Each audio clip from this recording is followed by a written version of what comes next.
आप लोगों का स्वागत है नए लेक्चर में। आज के लेक्चर में हम क्लास 10th की जियोग्राफी के चैप्टर 3 जल का संसाधन उसके अति लघु उत्तरीय प्रश्न देखने वाले। इससे पहले लेक्चर में हम लोग बहुविकल्पीय प्रश्न देख चुके हैं 1 नंबर के, जिसे ऑब्जेक्टिव क्वेश्चन कहते हैं, मल्टीपल चॉइस क्वेश्चन भी कहते हैं, वो देख चुके हैं। अब इसमें अति लघु उत्तरीय प्रश्न 2 अंक वाले प्रश्न देखते हैं जो ज़्यादा पूछे जा सकते हैं। तो चलिए शुरू करते हैं। तो अति लघु उत्तरीय प्रश्न, तो क्वेश्चन नंबर है ये अति लघु उत्तरीय प्रश्न है जो 2 अंक है, 2 अंक वाले होते हैं। और चलिए प्रश्न पहला शुरू करते हैं। इसमें से इम्पोर्टेंट पे ट्रिक भी है और जो बहुत ही ज़्यादा आप लोगों के लिए इम्पोर्टेंट चैप्टर है ये सब सीरीज, क्वेश्चन सीरीज। चलिए बने रहिए। तो क्वेश्चन नंबर फर्स्ट देखते हैं। विकास की धारणीयता का क्या अर्थ है?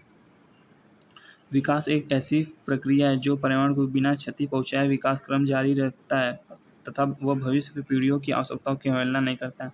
जैसे कि हम इस वर्तमान समय की बात करते हैं कि वर्तमान समय में जो संसाधन हम लोग के पास है उसका हम लोग अंधाधुंध उपयोग कर रहे हैं, जिससे कि आने वाली पीढ़ियों के लिए वो नहीं बचने वाला है। और अगर हम लोग चाहते हैं कि आने वाली पीढ़ियाँ भी इसका लाभ उठा सकें तो हमें अपने जो संसाधन है उसका बहुत ही देख दाख के यूज़ करना चाहिए। तो पूरे वर्ल्ड के लिए लागू होता है, कोई पर्सनली किसी एक लोगों के लिए लागू तो होता नहीं है।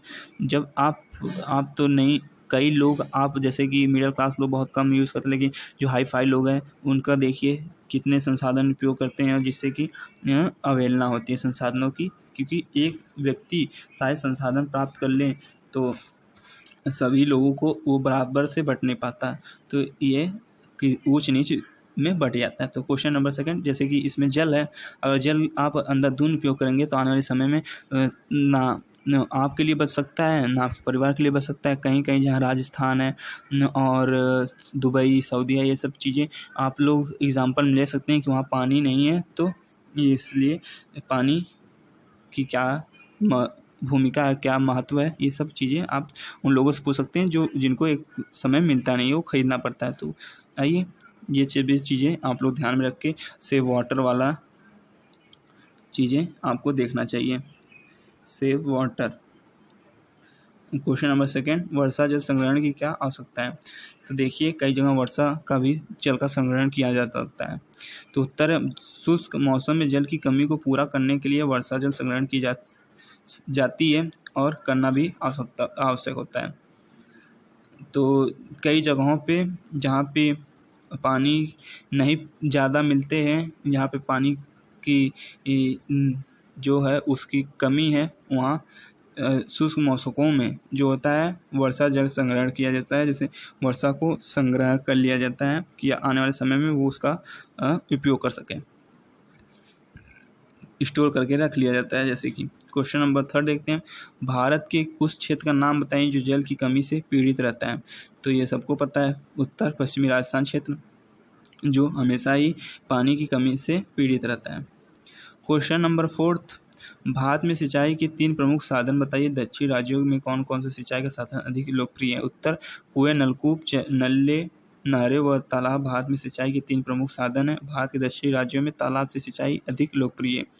तो आप जान सकते हैं, समझ सकते हैं कि आप जो भोजन प्राप्त करते हैं, जो खाते हैं, जो खरीदते हैं, वो सभी चीज़ें जल से ही बनाई जा सकती हैं, जल के द्वारा ही उगाई जाती हैं। अगर जल की कमी की हो जाए तो वो अच्छे उत्पाद में प्राप्त नहीं हो सकती है, किसान लोगों के फसल बर्बाद हो जाते हैं। तो ये सभी चीज़ें आप समझ सकते हैं जल कितना महत्व है। क्वेश्चन नंबर फिफ्थ, प्रश्न 5वां, वर्षा जल संग्रहण का अर्थ बताइए। जल की कुशल प्रबंध के लिए ध्यान में रखे जाने वाले किन्हीं 2 बिंदुओं का उल्लेख कीजिए। उत्तर, भूमिगत, जिसे भौमिक कहते हैं, भूमिगत जल की मात्रा बढ़ाने की तकनीक वर्षा जल संग्रहण कहलाती है।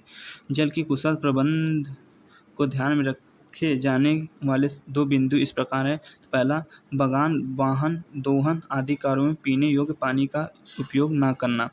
तो बगानी, वाहन, दोहन, तो मतलब इन सभी चीज़ें, जैसे कि जहाँ जगहों पे पीने का पानी उपयोग किया जाता है, जैसे कि गाड़ी धोना, वाहनों में और पेड़ पौधों में और चीज़ें और एक्स्ट्रा जो चीज़ें जो की जाती है वो उसमें पीने पानी बर्बाद नहीं किया जाता, वो दूसरे पानियों से किया जा सकता है। तो क्वेश्चन नंबर 2 देखते हैं, समुदाय में जल के प्रति जागरूकता को बढ़ाना तथा लोगों के जल संरक्षण के उपयोग से परिचित कराना। तो सभी लोगों को एक चीज़ें बताना कि जल कितना उपयोगी है, जल संग्रहण करना चाहिए, ये सभी लोगों को जागरूक अभियान भी चलाना चाहिए, लोगों को इसका सचेत उसे जागरूकता अभियान भी कहा जा सकता है कि चलाना चाहिए लोगों को। जब तक ये नहीं चलेगा तो लोगों को पता नहीं चलेगा, वो अंधाधुंध उपयोग करते जाएंगे। वैसे भी सभी को समझना भी चाहिए कि ये कितना बड़ा उपयोगी संसाधन हमारे दैनिक जीवन में। क्वेश्चन नंबर 6 देखते हैं, जल संसाधन संरक्षण के कोई दो उपाय बताइए। उत्तर, जल संसाधन संरक्षण के उपयोग हैं, पहला जल विभाजन क्षेत्र विकास, दूसरा वर्षा जल संभरण, तीसरा जलाशयों में भंडारण क्षमता बढ़ाना, चौथा नदियों के जल को एक दूसरे से मिलाना, पांचवा भौमिक जल स्तर को ऊपर उठाना। तो ये 5 चीज़ें हैं जिससे कि जल संसाधन संरक्षण किया जा सकता है। क्वेश्चन नंबर 7 देखते हैं, तो नदी घाटी परियोजना द्वारा पूरित किन्हीं 2 उद्देश्यों का उल्लेख कीजिए। अब इसमें भी 2 उल्लेख करना है। अब मैं इसमें आप 2 उल्लेख से अधिक है दिया है, लेकिन आप 2 उल्लेख लिख सकते हैं। अगर पूछा है 2 उल्लेख, तो उत्तर है बहुउद्देशीय नदी घाटी परियोजना से नदी घाटियों में संबंधित विभिन्न समस्याओं का समाधान समन्वय रूप से किया जाता है। नदी घाटी परियोजना से निम्नलिखित उद्देश्यों की पूर्ति होती है, पहला विद्युत उत्पादन, दूसरा मृदा संरक्षण, तीसरा बाढ़ नियंत्रण, चौथा कृषि हेतु सिंचाई व्यवस्था। ये चीज़ें हैं क्वेश्चन नंबर 7 में। इसमें से 2 आप लिख सकते हैं, अगर 2 पूछे 2 लिख सकते हैं, 3 अक्सर 2 ही पूछेगा क्योंकि 2 नंबर का है तो 2 ही पूछेगा ना, ज़्यादा तो पूछेगा नहीं। तो ज़्यादा बड़ा लिखेंगे नहीं तब भी हो जाएगा, 2 लिख देंगे तो हो गया। इसमें पूछा गया 2 उद्देश्यों का उल्लेख कीजिए, सिर्फ 2 ही लिख देंगे तब भी काम हो जाएगा।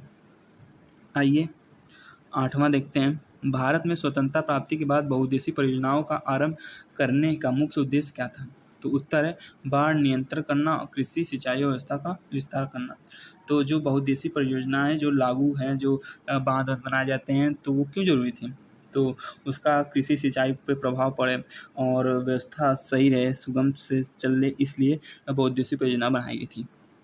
क्वेश्चन 9वां, भारत का सबसे ऊंचा बांध कौन सा है। तो आंसर भाखड़ा नांगल बांध। ये बहुत ही इम्पोर्टेंट क्वेश्चन, बहुत ज़्यादा इम्पोर्टेंट है, ये पक्का पूछ लिया जाता है। चौथा, भाखड़ा बांध के पास निर्मित जलाशय को क्या कहते हैं। गोविंद सागर जलाशय, ये भी इम्पोर्टेंट है, ठीक है, गोविंद जलाशय कहते हैं। क्वेश्चन नंबर 11, प्रश्न 11वां, जल संरक्षण के लिए खादीन का उपयोग राजस्थान के किस जनपद में होता है। तो उत्तर है जैसलमेर में। ये छोटे छोटे आंसर है जो आप लोगों के लिए बहुत इंपॉर्टेंट हो सकते हैं, ये ऑब्जेक्टिव भी बन सकते हैं, तो समझ लीजिए, ठीक है। तो आइए 12वां देखते हैं, सलाल जल विद्युत परियोजना भारत के किस राज्य में स्थित है। उत्तर जम्मू कश्मीर में। और प्रश्न 13वां, सरदार सरोवर परियोजना किस राज्य में स्थित है। गुजरात में। तो ये चीज़ें हैं जो ऑब्जेक्टिव बन सकती है, एक नंबर का है, बन सकता है। ये फिलहाल तो 2 नंबर के क्वेश्चन में ऐसे पूछे जा सकते हैं। प्रश्न 11, जल संरक्षण और बाढ़ नियंत्रण के लिए हीराकुंड परियोजना किस नदी पर बनाई गई है। तो उत्तर है महानदी पर। आइए आगे चलते हैं, प्रश्न 16वां देखते हैं, विश्व का सबसे लंबा बांध किस बांध निम्न में से कौन सा है। विश्व का सबसे लंबा बांध, ये निम्न में से तो ऑप्शन नहीं है ना, ऑप्शनल दे दिया है, तो इसमें ये नहीं रहेगा। विश्व का सबसे बड़ा बांध कौन सा है, ऐसा क्वेश्चन पूछ सकता है, तो उत्तर होगा हीराकुंड बांध। निम्न में से हटा दीजिए तो क्वेश्चन जो होगा वो सही होगा। प्रश्न 16, इंदिरा गांधी राजस्थान नहर का संबंध किस राज्य में है। उत्तर, इस नहर का संबंध 3 राज्यों से है, हरियाणा, पंजाब, राजस्थान से है। प्रश्न 17, भाखड़ा नांगल बांध किस नदी पर बनाया गया है। उत्तर, सतलज नदी पर यह बांध पंजाब राजस्थान में बनाया गया है। तो ये सब चीज़ें आप लोगों को याद रखनी है। 3 क्वेश्चन और बचे हैं, 18वां, 19वां, 20वां। बहुविकल्पी प्रश्न अति लघु उत्तरीय प्रश्न, इसके बाद लघु उत्तरीय प्रश्न आ जाएगा जो 3 नंबर का होता है। तो ये नेक्स्ट वीडियो में पहले ही बता दे रहा हूँ, तो फिर 18वां देखते हैं, स्वतंत्र भारत की पहली नदी घाटी परियोजना कौन सी थी? तो दामोदर घाटी परियोजना जो स्वतंत्रता के बाद हुई थी। प्रश्न 19वां, 4 राज्यों के नाम बताइए जहां शुद्ध बोए गए क्षेत्र का 40% से अधिक भाग पर सिंचाई होती है। तो चार राज्यों का नाम बताना है, हरियाणा, पंजाब, तमिलनाडु और उत्तर प्रदेश। ये बड़े बड़े राज्य, बहुत बड़े बड़े कृषि वाले क्षेत्र ले लिया है, तो आप ऐसे भी लिख सकते हैं। प्रश्न 12वां, दामोदर नदी का उद्गम स्थान कहाँ से है? उत्तर दक्षिणी बिहार में छोटा नागपुर का पाठार, ये है दमन नदी का उद्गम स्थल। तो ये चीज़ें थी, अति लघु उत्तरीय प्रश्न हो चुका। अब इसके बाद लघु उत्तरीय प्रश्न नेक्स्ट लेक्चर में कवर करेंगे। तब तक के लिए टाटा बाय बाय, मिलता है नेक्स्ट वीडियो में।